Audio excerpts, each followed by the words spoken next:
Hi there, this is the Heir of Carthage, bringing you a Rome Total War online battle with commentary.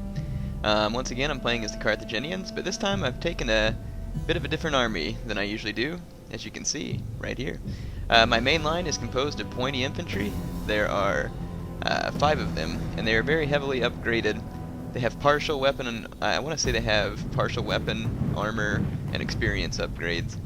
So that was an attempt for me to make their attack and defense better, but also to make them less easy for my opponent to break. Pointy infantry break quite a bit easier than Sacred Band. Also, holding each wing, I have 2 units of Libyan Spearmen, who are gold upgraded. I have 4 units of Slingers, 2 on each wing, and then I have 4 units of Long Shield Cavalry for my cavalry component. So this is a bit more historically minded Carthaginian army. The pointy infantry here, pointy means Phoenician, I guess, another word for it. And so I guess the game says that they're Carthaginian citizens, but in real life the Libyans had spearmen very similar to the Carthaginians who were trained in phalanx warfare. So I'm kind of calling this my Libyan army, or my all-African army. So as you can see, let's look at my opponent's army. He brought a nice can of Greek spam. Yes, Greek spam. Why? Because he has 6 Spartan hoplites on the front, and he has, the biggest part of the spam is 8 generals, bodyguard, cavalry, and 3 units of Cretan archers, which is not spam. So my opponent's army is within the rules. My rules for this game were CWB, but it's a bit annoying. And so at this time when I'm moving up, I'm kind of wondering, how am I going to defeat this cheese army here? Because Spartans are tough, and they have a bit of a height advantage here, or at least in most places they do. Looks like maybe every spot. And at a height advantage, even though these Spartans aren't upgraded, they're going to really give it to my pointy, and I don't know if I can win a headlong fight. So, I've decided that the point of this battle is going to teach you how to take the initiative from your opponent if they are unwilling to do so themselves. So first my opponent takes a little initiative and comes and attacks my slingers, which was a smart move, and as you can see I wasn't really prepared for it. He was playing so defensively that I really didn't expect this. So in a second I run some infantry after him, right here you can see. And so now I've decided to take the initiative. I have a bit of a plan together on how I'm going to beat this army, and since my opponent is playing so defensively as I said, I'm going to take control. Now he does want to make another aggressive move, which these were probably the only 2 aggressive moves that he made the whole game. He's bringing his Spartans after my slingers, which is a pointless endeavor, and he's allowing this unit to become isolated. Now he decides to run them back, and let's follow them, and I want to show you what happens when you turn your back to missile units. Don't ever turn your back to the missile units unless you have to, because watch what happens. And here come my rocks, and there goes about 9 or 10 Spartans, which is going to help me quite a lot. So I move my cavalry to his left flank, and I'm going to also bring some Libyan spearmen.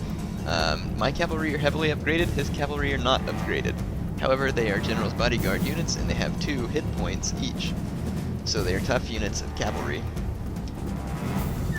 And so he's not sure if he wants to engage me. He's kind of repositioning his troops. I'm kind of thinking about how I'm going to engage him because he has a hill advantage, and he's going to have infantry nearby for support. Plus, he has archers to pour in fire. And in fact, he turns his archers on my horses at this point, which was rather annoying.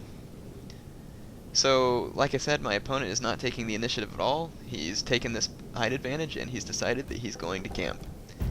Now, sometimes that works out, but when someone does this to you, stop and think for a moment. Think, how can I take the initiative in this battle? And currently, that's what I'm doing. Now, I'm not saying every decision I make in this battle is great, but you're going to see how my decisions turn out to be very good. So he charges his cavalry in, got a little bit impatient, and so because he did so, I'm going to be able to put an encirclement on him and to take a height advantage. Now you'll see that my horses have a slight height advantage. Now he did rout one of my units, but now he's facing 2 units of infantry and 3 units of heavily upgraded horse. And he tries to withdraw his units, which was a bad idea, because while they're withdrawing I get lots of easy kills. Right there, 2 of his units of General's Bodyguard rout. So now I'm going to chase him up the hill because I now have the initiative. Once again, he went back to play defensively, and it cost him. Now his horses are going to be in big trouble. Of course, so are mine, because facing this many 2 hit point horses, I'm going to take massive losses.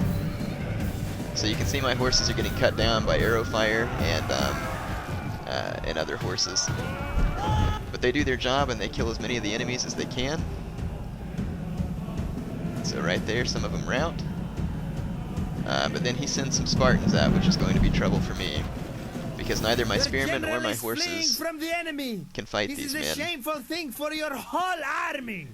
So my horses rout, but my Libyans stay in the game and quickly finish off his remaining horsemen, which was good because they're about to get hit from behind by Spartans, and Libyans are no match for Spartans. So I'm going to cut out a few minutes of this battle, and I'm going to come back to you to show you again how I take the initiative. Alright, so now I was thinking about how to defeat his phalanx, and I noticed that he was staying completely stationary. So now I'm going to use a bit of maneuvering here, like I taught you in one of my other videos. When I said you don't have to attack an enemy head-on, I believe in my own words. And so here I am, I'm going to shift my phalanx, and look, my opponent reacts defensively, just as I would like him to. He bounds back and reforms his line, but now what has he done? He's left this nice high ridge line right here for me to occupy. So because my opponent was so busy being defensive, he just gave me the high ground. So not only did he not take the initiative, and take the opportunity when he had it to destroy my phalanx, he's now given my phalanx the high ground. And on the high ground, my upgraded pointy will be able to deal certain death to his Spartans. Now I'm going to skip a bit more, and come back in a moment. Alright, so I'm back, and here I am. I'm continuing my maneuvering, knowing that my opponent is going to react defensively.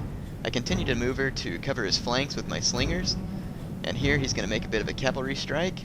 But you'll notice his phalanx has now taken a very poor position on much lower ground than mine. And that was because he's so intent on playing defensively. He really should have attacked me while he had the higher ground. Now he brings in a foolish attack against my pointy with his little remaining cavalry, which he need not have squandered. He will need that to remove my slingers, but now it's routed, and it's too late. Again, I'm going to have to cut a bit out, and I will come back.